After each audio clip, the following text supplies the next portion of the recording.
So now that we've defined our email properties, let's learn about content blocks. So again, navigate to the upper right-hand side of the screen and click on Next. Remember how I said before that you'll be asked to name your email again with the subject line? Well, if you look here where it says subject, it'll say add subject line. And this time, the subject line with the colon is accepted. Here you have the pre-header, and usually we keep the pre-header blank, but if you wanted to add text here, the pre-header would appear in the email client inbox after the subject line. So looking at the left-hand side with the Blocks tab selected, you'll notice the different kind of content blocks you can use and drag and drop into the email template. The main blocks you'll be using are the text block, the image block, and the button block. And those are the 3 blocks that I'm going to be using in this demonstration. Feel free to use the HTML block if you are familiar with HTML coding. And the freeform block combines texts and images together. So let's start by using the text block. So you're going to hover over it, and you are going to simply drag and drop. So what a lot of people tend to do is write out their content in a Word document, which is what we've done. And you simply go to your Word document, copy, and paste. And there you have your text. Let's say you want to add an image to your email to make it look a little bit more interesting. You'd come over here to your image block, and again, you would drag and drop. So to add an image to your email, you would first click on the Browse button right here. And that pulls up all the images that have been uploaded into this business unit found within Content Builder. So it may be a little bit tricky to find your image, but again, you can always search. But you want to be sure to go into your class folder again. And here you would click Create, Upload, and select the image that you want to upload into your class folder. Click Open, and click on Upload and Publish. And that puts in your image. So with our image, you'll notice that it has been automatically resized for this email. And if you come over here, you'll see this box that's checked that says Scale to Fit. And that will auto adjust the image size. Otherwise, if you uncheck it, it will be the original size of the file. And you can also come over here under Dimensions to change the size. So for example, this is 450 pixels. This is 500 pixels. But for the purpose of this, let's just keep this Scale to Fit box checked. Once everything looks good with the sizing, you'll want to navigate here to the alt text, which is the alternative text. And you always want to be sure to add alternative text.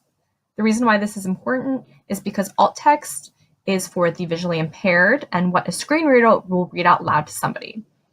So it is best practice for email and web accessibility. And you can just put in a description of the image. So here, Jack rolling around on grass. And that's perfect for your alt text.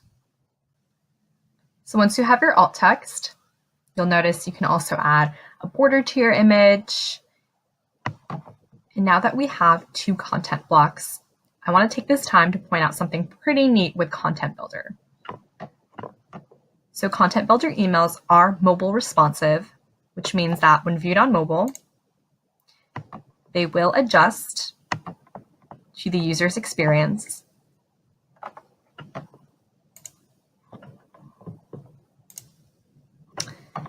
If you wanted to use a 2-column layout, for example, so we would go to Layouts,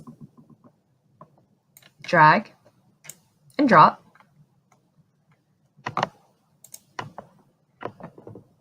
Here it appears side by side, so you could have an image and text, But on mobile, it would stack. So the image would be above the text.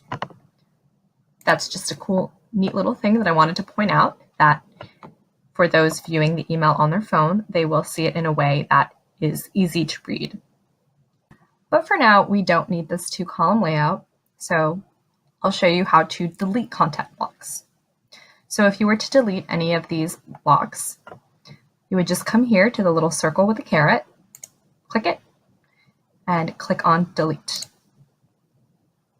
Click delete again to confirm, and that's how you delete a content block. I also wanted to show you how you can format the text block as well. You would just highlight, click on bold if you want to bold, italicize to italicize. If you want to hyperlink, for example, you would highlight the text, and you would come over here to this link icon, and you would type in your URL.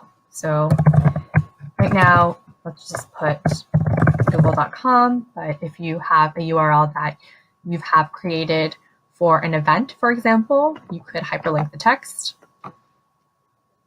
and click on OK. And now you have a hyperlink. So you may notice that the text and the image look pretty close together.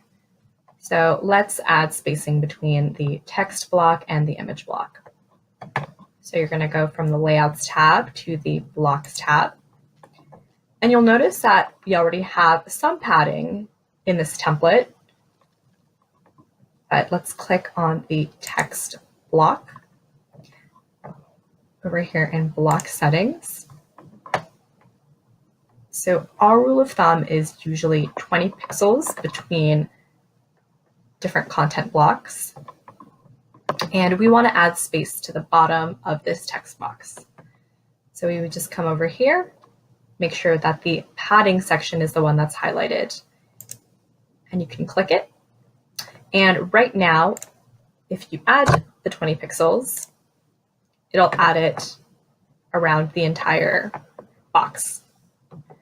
But if you click it again, you can click clear. And if you go over to this chain icon here, it will unlink the pixels. And you can come over to the bottom, type in 20, and that'll add 20 pixel of padding on the bottom of the text box. And now it doesn't look so squished together. So you can always toggle back and forth between the desktop view and the mobile view, just to be sure everything looks okay with your email as you're building it out.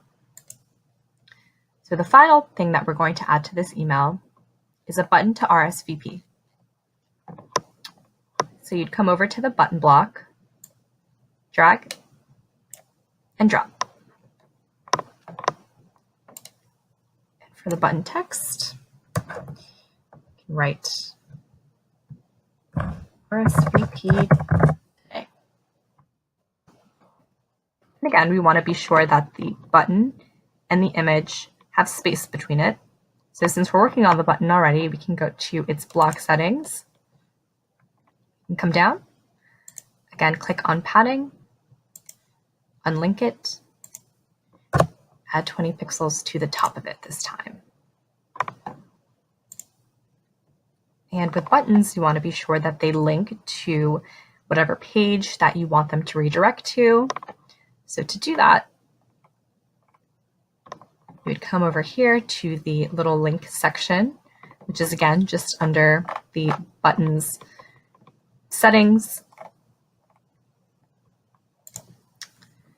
And again, for the purpose of this demonstration, we'll just put Google. And now we have a button. So once you have your button added in, you want to take another quick look over at your email, see if everything looks good. Go to mobile view to check again.